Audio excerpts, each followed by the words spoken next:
आज व्यू 360 में दिल्ली में फसादात, क्या नफरत पर मबनी सियासत का आतिशफशां फटने को है? भारत के जेर इंतजाम कश्मीर में पब्लिक सेफ्टी एक्ट के तहत अवामी नुमाइंदे अब भी नजरबंद क्यों? और ऑस्ट्रेलिया में जारी women's T20 cricket world cup की पाकिस्तानी स्टार से मुलाकात।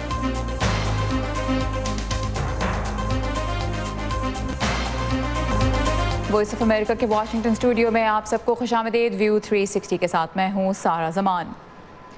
दुनिया की सबसे बड़ी जमहूरियत का दारुल हुकूमत मजहबी फसादात के भंवर में कैसे फंस गया?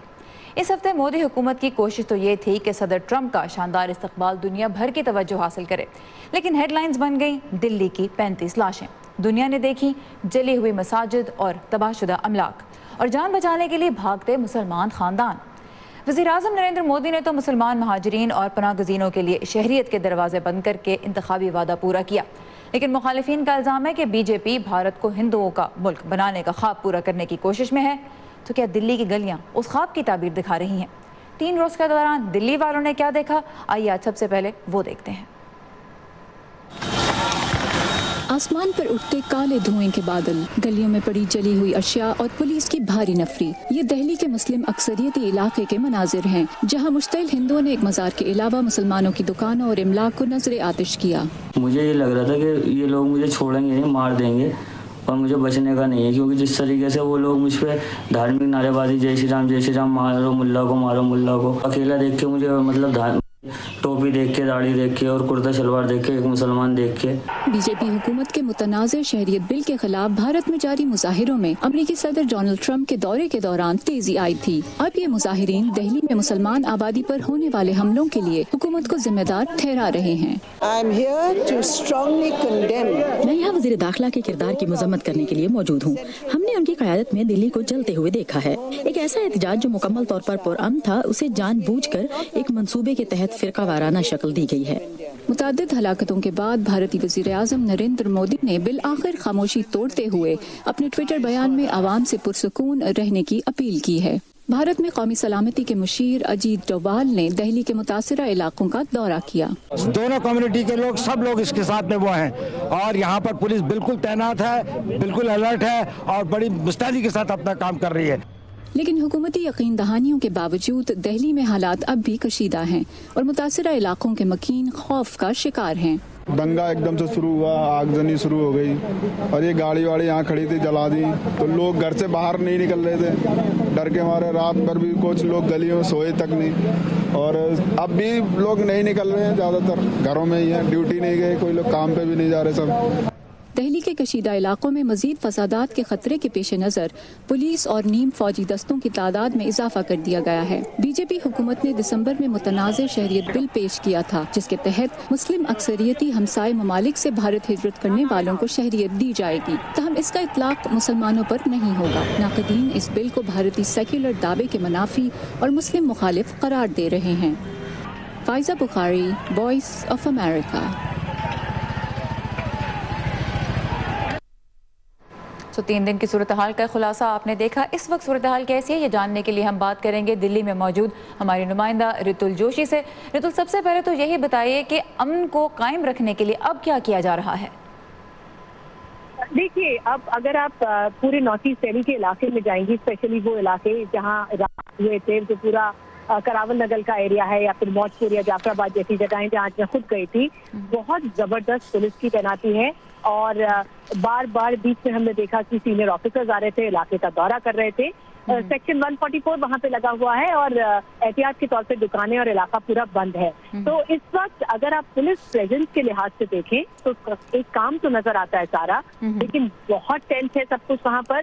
लोग अभी भी बहुत डरे हुए हैं और घर से बाहर आने में लोग बहुत ज्यादा डर रहे हैं। मैंने खुद अपनी आंखों से कुछ ऐसी फैमिलीज देखी जो अपने इलाके छोड़ के जा रहे थे, क्योंकि उन्हें ये डर था कि कहीं दोबारा दंगा ना भड़क जाए, और ऐसे में वो क्या करेंगे। तो इस वाक़े के जिम्मेदारों की निशानदेही हो सकी है या नहीं, और इस बारे में क्या किया जा रहा है? देखिए, हो ये रहा है कि जो लोग राइट्स में शामिल थे वो तो खैर थे ही थे, लेकिन इसके साथ साथ सबसे पहले इल्जाम लगा था बीजेपी के फॉर्मर MLA जो थे दिल्ली से, कपिल मिश्रा, उनके ऊपर कि उन्होंने भड़काया था अब इसके बाद एक आपके जो सदस्य है, एक मेंबर है, उनके ऊपर इल्जाम लग रहा है और उनकी छत पे आज सुबह बहुत सारे पत्थर और बॉटल्स में भरा हुआ पेट्रोल जैसी चीजें भी बरामद हुई हैं। हालांकि उन्होंने कहा है कि उनका इस पूरे वाकये से कोई मतलब नहीं है। तो एक तो राइटर्स थे, एक तो जो स्पॉन्टेनियस रायट था, प्लस ये भी कहा जा रहा है कि इंसाइट किया गया लोगों को, पॉलिटिकली मोटिवेटेड भी था ये पूरा दंगा।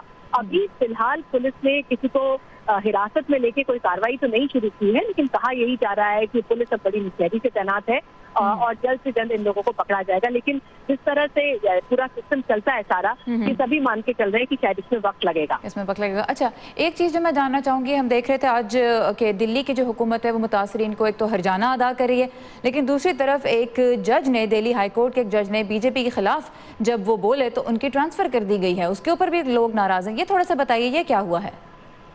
जी, जो जस्टिस मुरलीधरन है उनको एक्चुअली ट्रांसफर की उनकी बात पहले से ही चल रही थी और वो क्रिटिकल रहे हैं हुकूमत के। जो कॉम्पनसेशन की बात है सारा, वो मैं बता दूं कि वो दिल्ली की सरकार ने, दिल्ली की हुकूमत जो कि अरविंद केजरीवाल की हुकूमत है, उन्होंने दी है। और पूरा जो लॉ ऑर्डर सिक्योरिटी वो आता है, वो सेंट्रल गवर्नमेंट के अंडर होता है, जो कि होम मिनिस्ट्री देखती है। और सेंट्रल गवर्नमेंट की तरफ से फिलहाल कोई कॉम्पनसेशन या किसी चीज की कोई बात नहीं कही गई है। जस्टिस मुरलीधरन काफी क्रिटिकल पहले भी थे। वेडनेसडे को हमने देखा कि उनके बड़े तीखे कमेंट्स आए थे और उसके बाद फिर रातों रात ये बताया गया कि अब उनका ट्रांसफर हो गया है।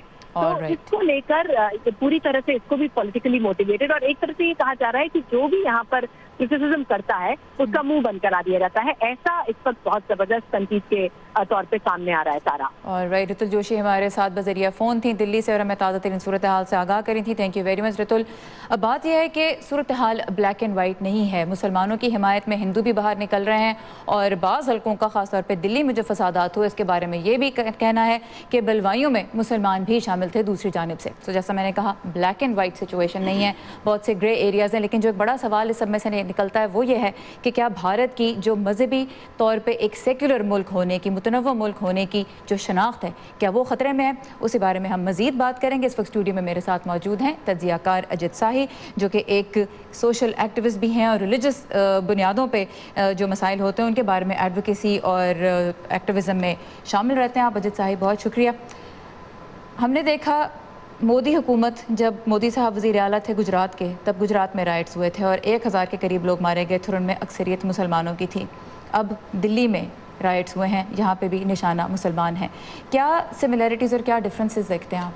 2002 में भी यही कहानी थी, यही किस्सा था कि जो मोदी जी का जो बेसिक ऑर्गेनाइजेशन है RSS, उससे जुड़े लोगों ने, बलवाइयों ने हमला किया था, फसाद किया था और मुसलमानों को मारा था।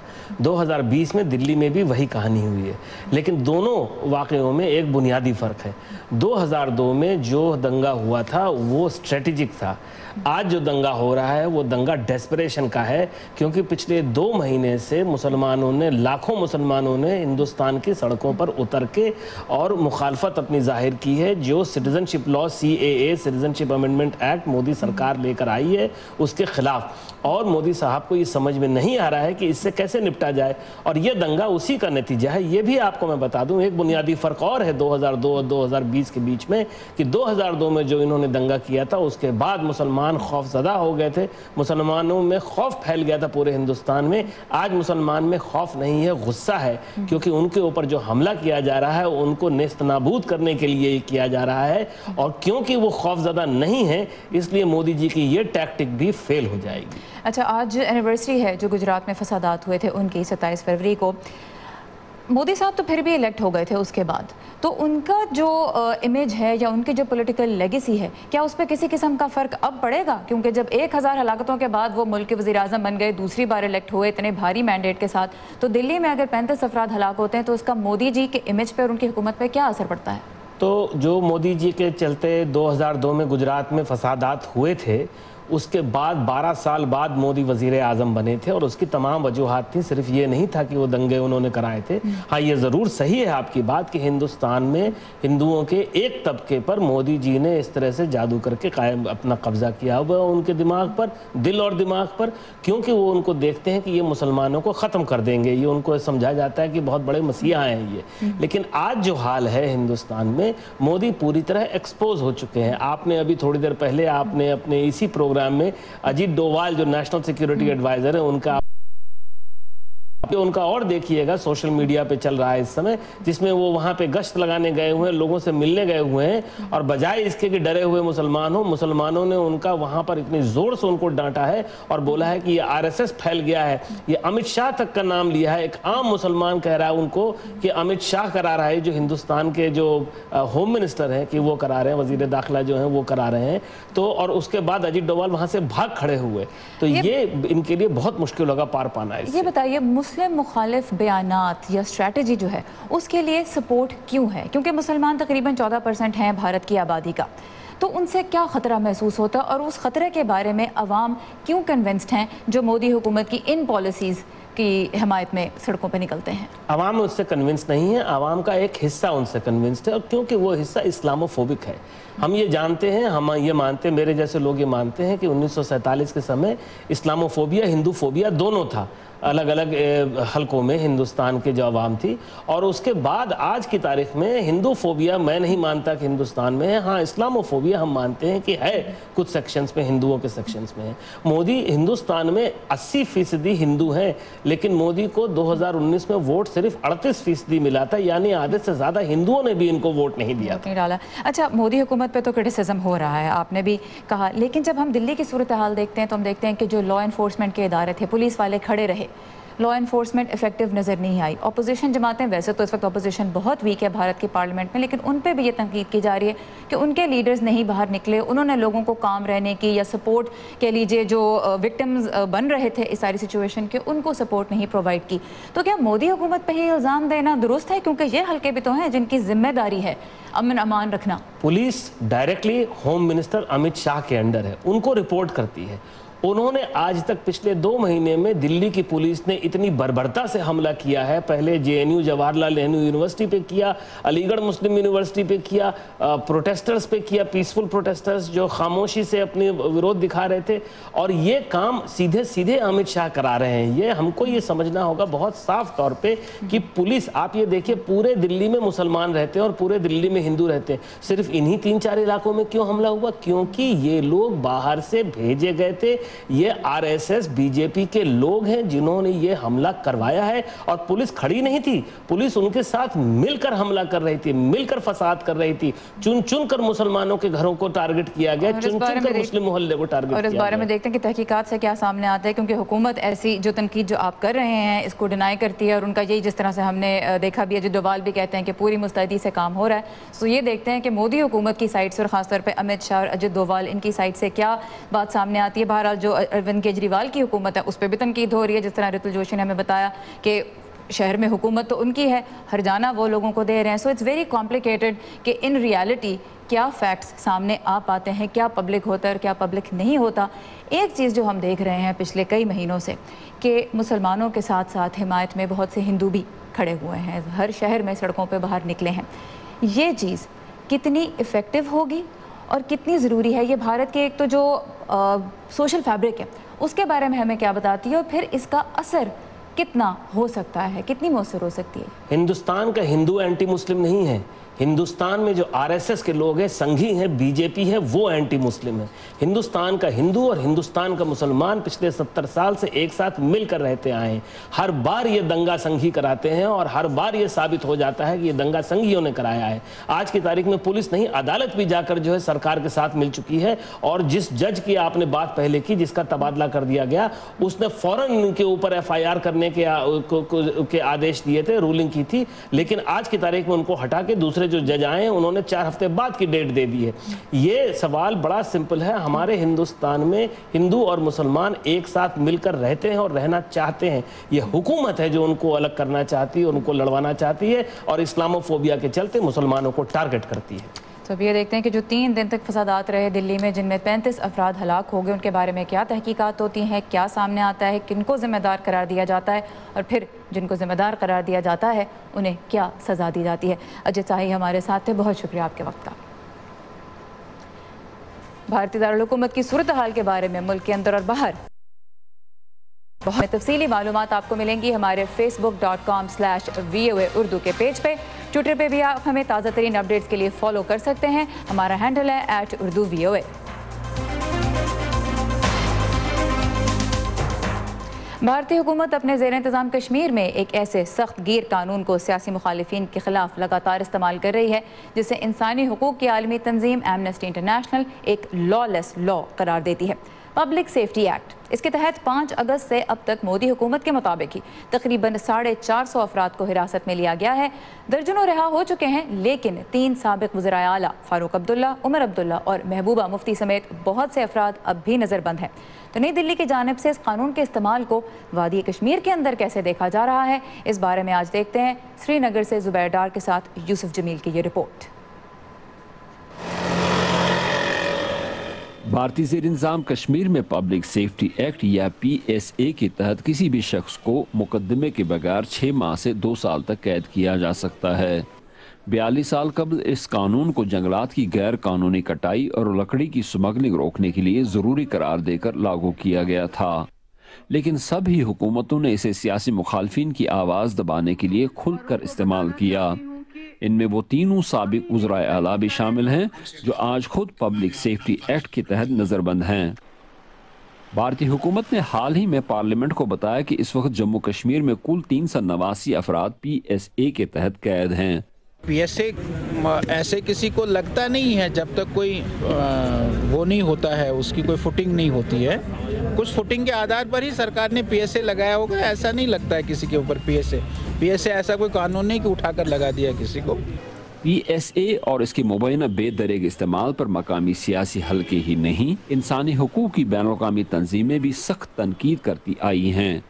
एमनेस्टी इंटरनेशनल के मुताबिक PSA इंसदाद जुर्म के अदालती निज़ाम को बालाए ताक रख कर एहतिसाबी निज़ाम, शफाफियत और इंसानी हुकूक को नज़रअंदाज करता है। जुडिशरी का जो रोल है वो एक अफसोसनाक है इस मामले में, और उनको इस चीज़ से कोई भी ज़रा भर की दिलचस्पी नहीं कि पर्सनल लिबर्टीज़ जो है, आदमी का जो फ्रीडम ऑफ स्पीच है, जो आईन में ज़मानत दी गई है जिन चीज़ों की, उनकी रखवाली करने से बहुत से आम लोग हैरान हैं कि साबिक वजीर आला फारूक अब्दुल्ला जैसे सियासतदान को PSA के तहत कैसे नजरबंद किया जा सकता है। हिंदुस्तान की कॉन्स्टिट्यूशन और इंटीग्रिटी सॉवरेनिटी को प्रोटेक्ट करने का हलफ लेता है, उसके बाद वो पार्लियामेंट में जाता है। आज आप उसी इंसान पे शक करते हो कि ये एंटी इंडिया है, ये देश के लिए खतरा है। फारूक अब्दुल्ला के एक करीबी साथी और नेशनल कॉन्फ्रेंस के रुकन पार्लियामेंट मोहम्मद अकबर लोन का इसरार है कि मोदी हुकूमत कश्मीर की आईनी हैसियत में तब्दीली के इकदाम के खिलाफ वादी से उठने वाली आवाज़ों को दबाने के लिए PSA को इस्तेमाल कर रही है। ये इन्होंने एक किस्म की ये साजिश बनाई है कि हम लोगों को दबा के रखेंगे। जम्मू कश्मीर में गुज़श्ता 6.5 माह से सियासी इज्तिमात मुनक़द करने पर अमनन पाबंदी आयद है। बेशतर सियासी लीडर और कारकुन घरों में नज़रबंद हैं। इस सूरत हाल में अवाम अपने सियासी हुकूक के लिए आवाज़ उठाने से कासिर हैं। जुबैर डार के साथ Yusuf Jameel, Voice of America, Srinagar. ताज़ा तरीन खबरें, अहम वाक़यात, ऑडियो वीडियो रिपोर्ट्स और तज्ज़िये देखने, सुनने और पढ़ने के लिए डाउनलोड कीजिए VOA उर्दू की नई ऐप। खबरें अब हर वक्त आपकी मुट्ठी में। पाकिस्तान में बेशतर क्रिकेट फैंस की तवज्जो इस वक्त PSL पर है, लेकिन ऑस्ट्रेलिया के शहर कैनबरा में इन दिनों खवातीन का T20 क्रिकेट वर्ल्ड कप जारी है, जिसमें पाकिस्तान की टीम ने ज़बरदस्त कारकर्दगी दिखाई है। वर्ल्ड कप में 10 टीमें हिस्सा ले रही हैं और पाकिस्तान के खिलाड़ियों ने अपने पहले मैच में वेस्ट इंडीज़ के खिलाफ 8 विकेटों की बढ़तरी हासिल की और सबको हैरान कर दिया। हमारे साथी इरम अब्बासी सीरीज़ की कवरेज के लिए ऑस्ट्रेलिया में मौजूद हैं और उन्होंने हमें बताया है कि पाकिस्तानी टीम के लिए पहले मैच में इतनी ज़बरदस्त कारकर्दगी क्या मानी रखती है। पाकिस्तान वुमेंस क्रिकेट टीम की हिस्ट्री की बात करें तो ये पहला मौका है कि पाकिस्तानी टीम ने T20 वर्ल्ड कप जैसे टूर्नामेंट में अपना ओपनिंग मैच जीता है। वेस्ट इंडीज़ तो पहले ही T20 वर्ल्ड कप चैंपियन रह चुकी है। वेस्ट इंडीज़ और पाकिस्तान के दरमियान मुकाबलों की बात करें तो T20 वर्ल्ड कप में होने वाले मैचेस में पाकिस्तान की वेस्ट इंडीज़ के खिलाफ ये महज दूसरी बरतरी है। एक्सपर्ट्स हों या कमेंटेटर्स हों, सबका ये मानना है कि इस खेल में पाकिस्तानी वुमेंस क्रिकेट टीम की, चाहे बैटिंग की बात करें, बॉलिंग की बात करें या फील्डिंग की, वो सब शानदार रही। उन्होंने गेम को पूरा अपने कंट्रोल में रखा और बहुत कूल हेडेड तरीके से गेम को आगे चलाती रहीं। पाकिस्तान वुमेंस क्रिकेट टीम का ये जो स्क्वाड है, इसमें बहुत सारी नौजवान लड़कियाँ शामिल हैं, चाहे आयशा नसीम हो जो कि 15 साल की हैं, या फिर 16 साल सईदा अरूब। ये वो प्लेयर्स हैं जिन्होंने आज से पहले तक T20 वर्ल्ड कप में पाकिस्तान को रिप्रेजेंट नहीं किया। और माहिरीन का ये मानना था जब ये टूर्नामेंट शुरू होने वाला था कि पाकिस्तान अच्छी क्रिकेट तो दिखा सकता है, लेकिन शायद सेमीफाइनल्स के लिए क्वालिफाई ना कर सके। लेकिन कल के मैच के बाद कुछ माहिरीन का ये कहना है कि अब एक उम्मीद बंदी है कि शायद पाकिस्तान अगर इसी तरह अच्छी क्रिकेट का मुजाहरा करता रहे तो वो सेमीफाइनल्स के लिए क्वालिफाई कर सकता है। वेस्ट इंडीज़ के खिलाफ खेल में एक अहम बॉलर जो रही, जिन्होंने टीम को सहारा दिया, वो थी डियाना बेग। और डियाना बेग का ताल्लुक गिलगित से है। गिलगित से मेरा ताल्लुक़ है, तो मैंने स्टार्ट अपना क्रिकेट अपने भाइयों के साथ ही स्टार्ट किया था और घर से ही स्टार्ट किया था, घर से, गली से। और जब एक अपॉर्चुनिटी मिली थी, जब डिस्ट्रिक्ट की टीम बनी थी और पीसीबी रीजनल करा रहा था, तो उस टीम में फिर पार्टिसिपेट किया, वहाँ से सिलेक्शन हुई। अल्हम्दुलिल्लाह मेरे पेरेंट्स इस तरह के हैं कि मतलब उन्होंने मुझे कभी फोर्स नहीं किया, क्योंकि मैं पढ़ाई में वैसे भी अच्छी नहीं थी, तो उन्होंने कभी मुझे फोर्स नहीं किया कि यार आप पढ़ो या कुछ भी। और मैं जो चीज़ करना चाहती थी उन्होंने मुझे फुल सपोर्ट किया। आज तक मतलब फुल सपोर्ट है, कभी भी कोई परफॉर्मेंस हो ना हो, कभी भी नहीं बोलते कि यार, हमेशा सपोर्ट करते हैं, कोई बात नहीं हो जाएगा। तो ये चीज़ मेरे लिए बहुत बहुत ज़्यादा मतलब मुझे हौसला देती है। पाकिस्तान वुमेन्स क्रिकेट टीम अपना अगला मैच खेले जा रही है यहीं कैनबरा मनुका के खिलाफ 28 फरवरी को। उसके बाद उनका अगला मैच है साउथ अफ्रीका के खिलाफ, और उनका तीसरा और आखिरी ग्रुप मैच होने वाला है थाईलैंड की टीम के खिलाफ 3 मार्च को सिडनी में। और थाईलैंड जो है वो पहली मरतबा इस टूर्नामेंट में हिस्सा ले रही है। माहिरीन का ये कहना है कि पाकिस्तान अगर 2 मैचेस जीत जाए तो इम्कान है कि वो सेमीफाइनल्स के लिए क्वालिफाई कर जाए, और अगर 3 मैचेस जीतती है तो फिर तो सेमीफाइनल्स में जाने से पाकिस्तान को कोई नहीं रोक सकता। ख़वातीन के T20 क्रिकेट वर्ल्ड कप में शरीक पाकिस्तानी टीम की मेंबर्स के मुकम्मल इंटरव्यूज़ और मैचेस की कवरेज आपको मिलेगी हमारे तमाम सोशल मीडिया प्लेटफॉर्म्स पे, जहां इरम अब्बासी आपके सवाल और सपोर्ट भी टीम तक पहुंचाएंगी। तो कनेक्टेड रहिए उनसे facebook.com/VOA उर्दू के पेज के ज़रिए। And best of luck to the Pakistani team. Afghanistan के सूबे खोस्त में एक ऐसा रेडियो स्टेशन मकबूल हो रहा है जहां ख़वातीन के लिए ख़वातीन काम कर रही हैं। इस स्टेशन ने ख़वातीन के लिए खुसूसी प्रोग्राम्स का आगाज़ किया है, जिन्हें पेश भी ख़वातीन ही कर रही हैं। तो एक ऐसे माहौल में जहां औरत को खुलकर बात करने की इजाज़त नहीं या फिर उसके ख्यालात को अहमियत ही नहीं दी जाती, वहाँ ऐसा रेडियो स्टेशन ख़वातीन को इजहार राय की जो हिम्मत दे रहा है, उसके क्या नताइज सामने आ रहे हैं, देखते हैं इस रिपोर्ट में। ज्यादातर अफगान औरतें और खास तौर पर बड़े शहरों से बाहर रहने वाली खवातीन की अक्सरियत घरेलू है, लेकिन वो अपने आप को बाखबर रखना चाहती हैं। इस जरूरत को पूरा करने के लिए नाज रेडियो ने हाल ही में खोस्त सूबे में खास तौर पर खवातीन के लिए प्रोग्राम नशर करना शुरू किए हैं। खवातीन से मुतालिक बहुत से मौज़ूआत हैं जिन पर मर्द सहाफ़ी बात नहीं कर सकते, तो ये अच्छा है कि अब खवातीन इन मौज़ूआत पर दूसरी औरतों से बराह रास्त बात कर रही हैं। स्टेशन के मैनेजिंग एडिटर को उम्मीद है कि जल्द ऐसा वक्त आएगा जब नाज रेडियो सिर्फ खवातीन ही चला रही होंगी। इस रेडियो स्टेशन के 24 मुलाजमीन हैं, 70% और 30% मर्द मुलाजमीन रखने की वाहिद वजह यह है कि हमारी औरतों की टेक्निकल साइड पर तरबियत नहीं हुई, ताहम हम एक दिन वो मुलाजमतें भी औरतों को देना चाहेंगे। ये जनूब मशरकी अफगानिस्तान में वाहिद रेडियो स्टेशन है जो औरतों के लिए प्रोग्राम्स नशर करता है। इसके मालिक नादिया बवारी कहती हैं कि इस सब का ताल्लुक तालीम से है। चाहे ये तालीम हो, सेहत हो, जाती हकूक या घरेलू तशद्दुद के बारे में जानना, हमारा मकसद अपनी औरतों की तालीम है।